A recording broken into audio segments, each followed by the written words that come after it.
प्रिय विद्यार्थियों, आज हम एक हास्य कथा का अध्ययन करेंगे जिसका नाम है छींक छींक छींक, जो आपको हंसने पर मजबूर कर देगी और साथ में आपको इस विषय पर विचार करने के लिए भी विवश कर देगी कि अंधविश्वास मन की दुर्बलता होती है। जैसा कि हम मानते हैं कि अगर हम कहीं बाहर जा रहे हैं, कोई पीछे से छींक देता है तो हम रुक जाते हैं कि शायद कुछ अपशगुन हो जाएगा या ये अशुभ का संकेत है, परंतु ये हमारे मन की दुर्बलता को दर्शाता है। आइए इस कहानी का अध्ययन करते हैं जो हमें हास्य के माध्यम से अंधविश्वासों से दूर रहने की प्रेरणा देती है। एक समय की बात है, बहोरनपुर नामक गांव में मनोहर नाम का एक व्यक्ति रहता था। उसकी आयु लगभग 70 वर्ष की थी, लेकिन था वह एकदम स्वस्थ, कभी छींक तक नहीं आती थी उसे। उसके 2 बेटे और बहुएं थीं। बेटे कमाते खाते थे, पर घर में मनोहर का ही राज चलता था। उसकी मर्जी के बिना पत्ता भी नहीं हिलता था। मनोहर की बहुओं को यह बात बहुत बुरी लगती थी। वे चाहती थी कि घर में उनका राज चले। मनोहर के बेटे और बहुएं बात बात पर उससे लड़ते झगड़ते रहते थे। एक दिन मनोहर की बड़ी बहू अपने पति से बोली, हम कब तक इस बूढ़े की चाकरी करते रहेंगे? ना जाने कब यह मुसीबत जान छोड़ेगी और हम सुख की सांस लेंगे। मनोहर ने बहू की यह बात सुन ली। उसे गुस्सा तो बहुत आया, परंतु उसने किसी से कुछ नहीं कहा। अब मनोहर मन ही मन में सोचने लगा, बूढ़ा तो मैं हो ही गया हूँ, थोड़ी सी जिंदगी तो बाकी होगी। बच्चों से बेकार क्यों झगड़ा करूँ? काश आदमी को पता चल जाया करता कि उसे अभी कितने दिन और जीना है तो कितना अच्छा होता। पंडित जी बड़े ज्ञानी हैं, क्यों ना उनसे पूछूं कि मेरी उम्र कितनी बाकी है। यह सोचता हुआ वह तुरंत पंडित जी के पास जा पहुंचा। उसने पंडित जी को प्रणाम करके उन्हें अपने आने का कारण बताया। पंडित जी देर तक उसे ध्यान से देखते रहे, फिर बोले, मनोहर तुम्हें क्या परेशानी है? जो थोड़ी बहुत उम्र बाकी है उसे ऐसे ही अनजान रहकर मज़े से गुजार दो। बाकी उम्र का पता चलने पर तुम जीते जी डर के मारे घुट घुट कर मर जाओगे। लेकिन मनोहर अपनी जिद पर अड़ा रहा तो पंडित जी ने पथरा संभाला। देर तक हिसाब किताब लगाकर बोले, 3 बार छींकने के बाद तुम तुरंत मर जाओगे, समझे? 3 बार छींकने के बाद? मनोहर ने घबरा कर पूछा। हाँ, 3 बार छींकने के बाद, पंडित जी ऐसे विश्वास के साथ बोले जैसे आगे सारी दुनिया उन्हीं के इशारों पर चलने वाली है। जो हर महीने 1 बार छींक आई तो?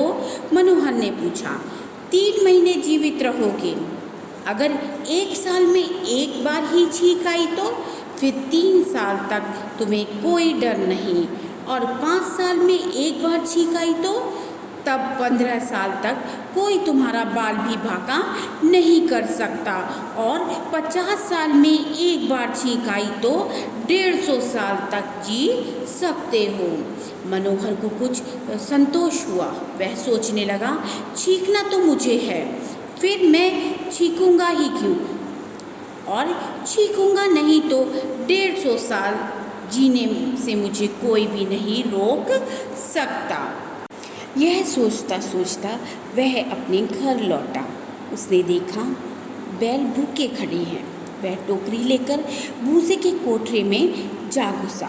वहाँ भूसे की टोकरी नीचे रखकर नाक में उंगली डालकर खुजलाने लगा, लेकिन भूसे की खुजली मिटने की बजाय और बढ़ गई। वह घबराया कि कहीं छींक ना आ जाए। उसने अपने आप को खूब संभाला। वह छींक रोके ना रुकी, आग छींक। अचानक गोली सी छूटी। यह पहली छींक थी। मनोहर पछताने लगा। हाय राम, 50 सालों की पहली चीख पहले ही दिन आदम की। अब जिंदा रहना है तो चीख का पूरा ध्यान रखना पड़ेगा। अब जिंदगी में बाकी रह गई हैं सिर्फ 2 चीखें। यह सब बूसे की मेहरबानी है। अब मैं बूसे को भूल कर भी हाथ नहीं लगाऊंगा। मनोहर ने बेटों को समझा बुझाकर पशुओं को चारा डालने के काम को खुद को मुक्त कर दिया। यानी उसने अपने बेटों से कहा कि वो आज के बाद चारा नहीं डालेगा पशुओं को, वो काम वो स्वयं करें। उसने निश्चय कर लिया कि वह किसी भी कीमत पर चीख ना आने देगा। दूसरे दिन वह कुएं पर नहा रहा था। कुएं का ठंडा ठंडा पानी और ऊपर से ठंडी हवा के झोंके। उसने नहाने का काम जल्दी जल्दी निपटाया और झटपट कपड़े पहनकर अपने घर की ओर लपका। ठंडी हवा जो लगी रास्ते में उसकी नाक में झुरझुरी सी होने लगी। वह घबराया कि कहीं गड़बड़ ना हो जाए। उसने तुरंत मुंह बंद किया और अपनी नाक दोनों हाथों से कसकर बंद कर ली। अपनी समझ से उसने चीख रोकने का पक्का इंतजाम कर लिया, पर सांस रुकने से उसका दम घुटने लगा। चीख और सांस के प्रबल वेग ने पलक झपकते ही सारे अवरोध उसी प्रकार तोड़ डाले जैसे बाढ़ का रुका पानी कमजोर बांध को तोड़ फोड़ कर धमाके से फूट निकलता है। फिर से गोली सी चली, आ आ आ कच्छी। यह दूसरी चीख थी। जिंदगी और मौत के बीच सिर्फ एक चीख का फासला रह गया था। मनोहर के सारे बंदोबस्त धरे के धरे रह गए। जो होना था सो होकर रहा। मनोहर ने मन ही मन में कहा, हाय राम, अब तो जिंदगी और मौत के बीच सिर्फ एक चीख का फासला रह गया। ये सारी गड़बड़ नहाने से हुई है। अब कल से नहाना बिल्कुल बंद। जान है तो जहान है। भला नहाए बिना कौन सा ज़रूरी काम रुक जाएगा। 2 दिन ठीक ठाक बीत गए। तीसरे दिन बिना नहाए शरीर खुजलाने लगा, पर मनोहर ने कोई परवाह ना की। तभी बहुओं ने उसे बताया कि घर में आटा बिल्कुल ख़त्म हो गया है। लेकिन दोनों बेटे सवेरे ही काम पर चले गए थे। वे तो शाम तक को देर से ही लौटते। आटे के बिना शाम को उपवास करने की नौबत आ जाती। आटे के बिना शाम को उपवास करने की नौबत आ सकती थी। विवशता के कारण अनाज का बोरा लेकर आटा चक्की पर गया। फिर आटा चक्की के बाहर एक पेड़ की छांव में बैठकर अपना अनाज पीसने की प्रतीक्षा करने लगा। बैठे बैठे अचानक उसके मन में आया, कहीं ऐसा ना हो चक्की मालिक उसके आटे में घटिया आटे की मिलावट कर दे। क्यों ना अपने अनाज की पिसाई अपने सामने ही करवाऊं। वह फौरन आटा चक्की पर पहुंचा। एक बड़े कमरे में आटा चक्की चल रही थी।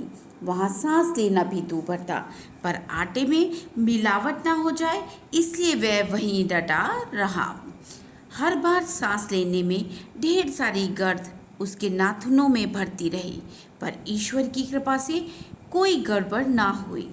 आटे का बोरा लेकर वह चक्की से बाहर ही निकला था कि बिना कोई सूचना दिए अचानक नाक ने आछी गोला दाग दिया। यह तीसरी और आखिरी चीख थी। तीसरी चीख मानो मौत की घंटी। हाय मैं मर गया कहकर मनोहर खड़ा धड़ाम से नीचे गिर पड़ा। उसके कंधे पर लदा आटे का बोरा भी उसके साथ नीचे आ गिरा।